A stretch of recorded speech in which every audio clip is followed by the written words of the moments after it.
Matapos irekomenda ng National Bureau of Investigation o NBI na sampahan ng mga reklamong sedition at grave threats si Vice President Sara Duterte dahil sa naging pahayag nito laban kina Pangulong Bongbong Marcos Jr., First Lady Lisa Araneta Marcos at House Speaker Martin Romualdez. Isang kongresista ang nagbigay ng suhestyon sa NBI na silipin naman ang pahayag ng ama nitong si dating Pangulong Rodrigo Duterte kamakailan.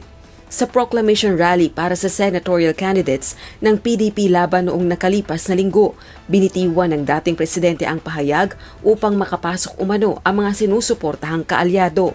Marami kasi sila, ano dapat ang gawin natin? Natin yung mga senador ngayon para mabakante. Kung tayo ng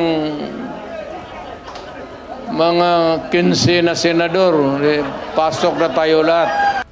Ayon kay House Assistant Majority Leader Lanao del Sur 1st District Representative Sia Alonto Adjong, sa isang demokrasya may kapangyarihan ng mga salita, lalo na kung ito ay mula sa isang dating presidente ng bansa.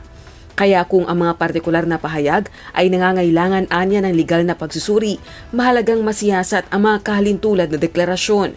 Dagdag pa nito, kung bawal sa batas ang pagsabi ng bomb joke at may kaakibat na kaparusahan, lalo na dapat anya ang banta ng pagpatay ng 15 senador. Umani ng pagtuligsa sa iba pang kongresista ang pahayag ng dating presidente.